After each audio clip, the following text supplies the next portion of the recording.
Hi, my name is Shelby Retzloff, and I will be presenting my Unit 2 case connections. Today is 2/24/23.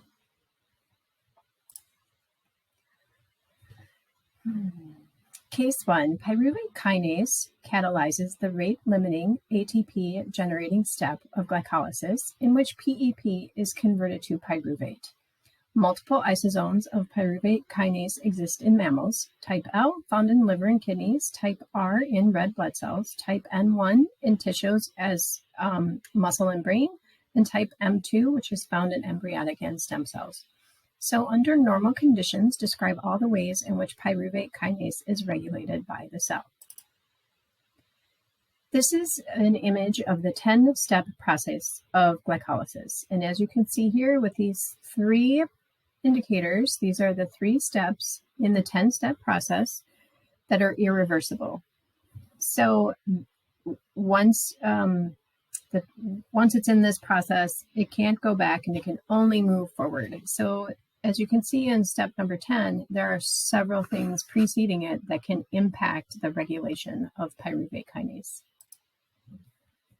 So specifically in type M1 tissue, which is muscle and brain, muscles have just one function, and that is to contract. Type M1, or the skeletal muscle cell, is responsible for the body's ability to act in voluntary motion.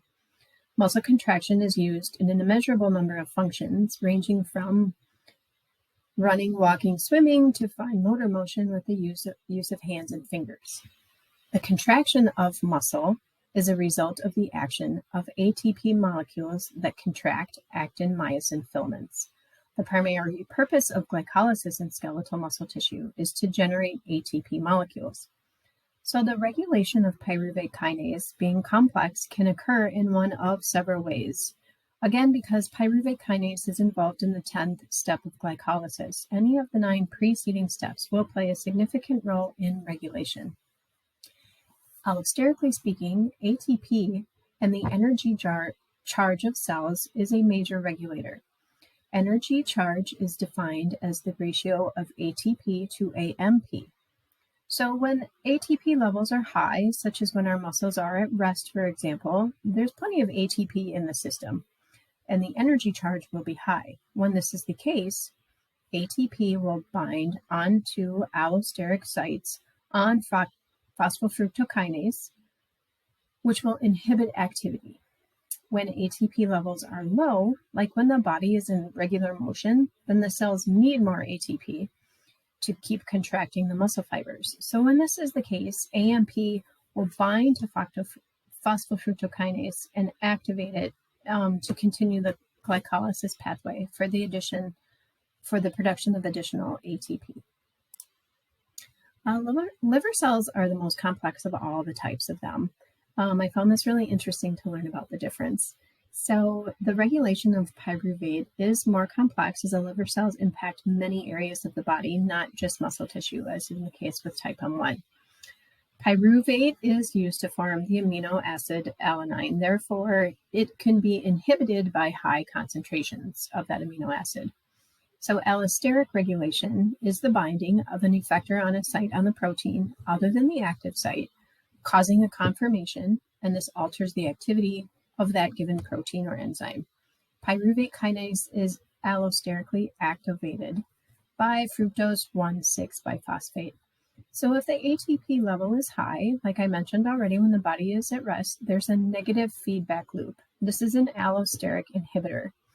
The pyruvate dehydrogenase complex is turned off because when enough ATP is already present, there's no need for the pyruvate dehydrogenase complex to continue.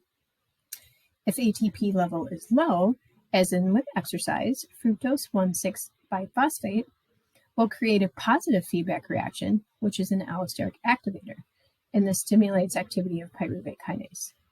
It's also inhibited by phenylalanine. So the covalent modifiers include changes in acetyl-CoA and NADH. These modifiers are indirect regulators, acting by controlling the phosphorylation, dephosphorylation, acetylation, succinylation, and oxidation of enzymes. This is a tight regulation, and it will result in either activation or inhibition of pyruvate kinase. In the liver, glucagon and epinephrine are inhibitors via covalent modification by phosphorylation and deactivating pyruvate kinase. A high hormone level of insulin will activate pyruvate kinase to increase glycolysis. So the type M2 stem cell and embryonic cells are also subject to complex allosteric regulations, phosphorylation, acetylation, succinylation, and shifts in glucose.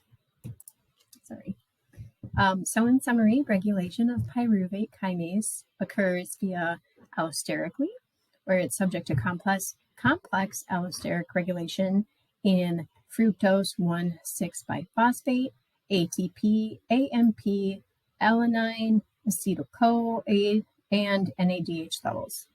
It's also regulated in the liver via phosphorylation at tyrosine, serine, and threonine. Phosphorylation will deactivate the molecule, decreasing the ability to catalyze the reaction. If blood glucose is low, pyruvate kinase will be disabled, and then glucose molecules are not taken up by the liver cells, allowing them to instead reach the brain and skeletal muscle.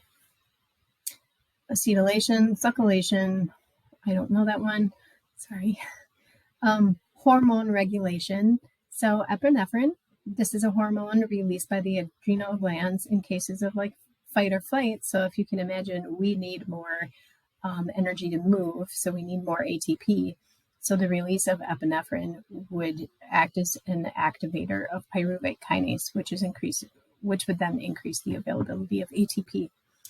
And insulin, which is a hormone that aids in raising glucose oxidation by increasing glucose uptake. So in turn, pyruvate kinase is activated to move the glycolysis forward.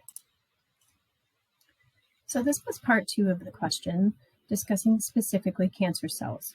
Many types of cancer cells are predominantly glycolytic and overexpressed on the oncoprotein MYC.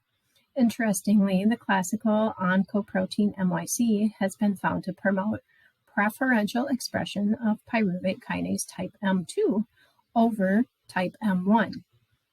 The isoform M2 is characteristically found in a low activity state and is ineffective at promoting glycolysis when compared to type L or type M1.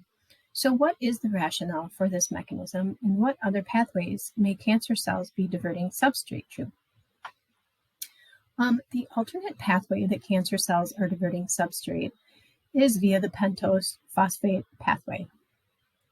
This is a pathway that branches from glycolysis at the first commitment step. The PPP pathway helps cancer cells meet their excess proliferation, high energy demands by providing that alternate pathway.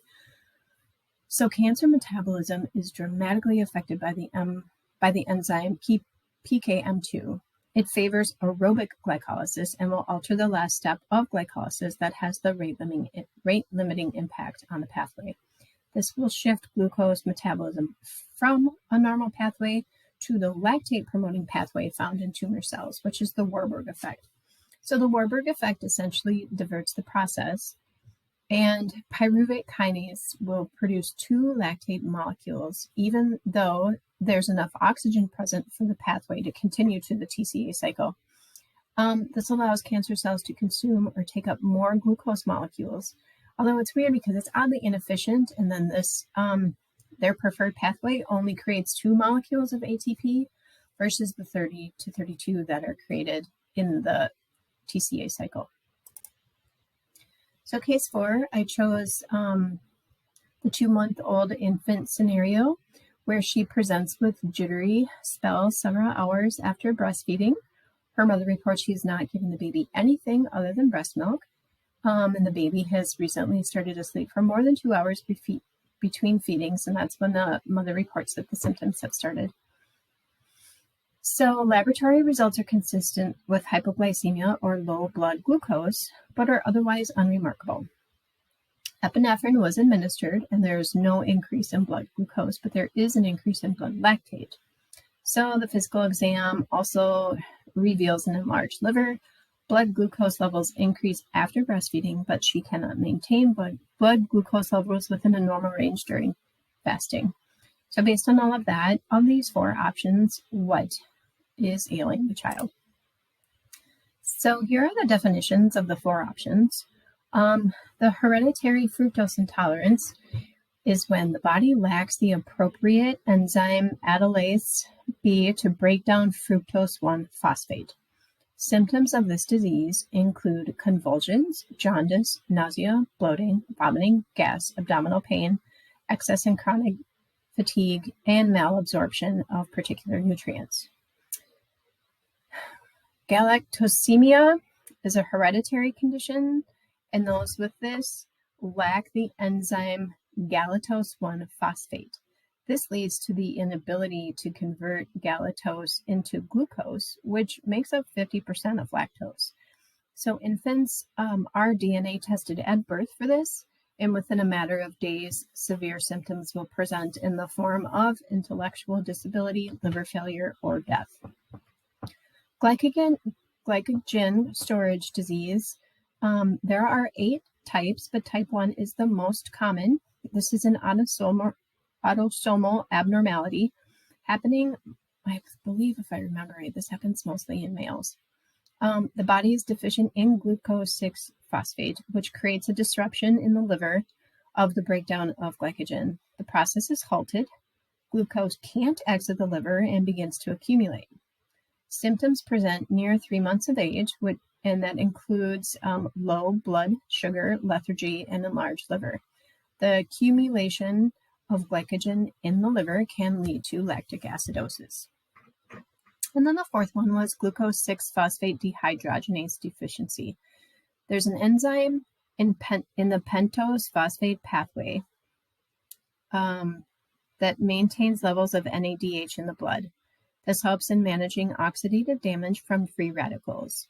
G6PD converts G6P into 6-phosphoglucose, my print's really small, sorry, alpha-lactone, and is the rate-limiting enzyme of the pentose phosphate pathway. It can cause a buildup of glucose. Symptoms include anemia, fatigue, dark-colored urine, jaundice, pain in the abdomen, and lower back. So the diagnosis for this infant, as far as hereditary fructose intolerance, the baby is not suffering from this disease. She's only been given breast milk, and there is not any fructose in breast milk, so this would not be it. Galactosemia, she's not suffering from this disease. It would have been present in the first couple days of her life, and it would have been really severe. Plus, she got DNA tested for it, assumingly. So she's not suffering from this disease. Her advanced age for an infant is the initial determination. She would have been tested and would show significant signs of the disease within a few days. So the glycogen storage disease, the baby does have type 1, and this was determined based on multiple factors. So because a lack of the enzyme halts the glucose metabolism pathway, glycogenolysis cannot break down to yield glucose molecules or release glucose from the liver for energy. So as the glucose builds up in the liver will begin to swell, and then the blood sugar levels will decrease because it hasn't been released into the blood. So epinephrine should have resulted in a higher blood sugar reading, as this is a hormone that promotes glycogenolysis. So an accumulation of glycogen in the liver can also lead to lactic acidosis. And this last one is kind of hard for me to determine exactly how the testing indicated that it's not it. So the baby is not suffering from this. While there was a buildup of glucose, the symptoms include jaundice and hemolytic anemia. So this is basically like almost exclusively dealing with the blood cells. So the patients who have this will be asymptomatic for quite a while until a specific stressor induces a reaction. And there's things like fava beans that can do this. There's a particular component of them. And I think because the infant has only consumed breast milk, it wouldn't have reacted negatively. There were no external stressors. So those are my conclusions. Thank you.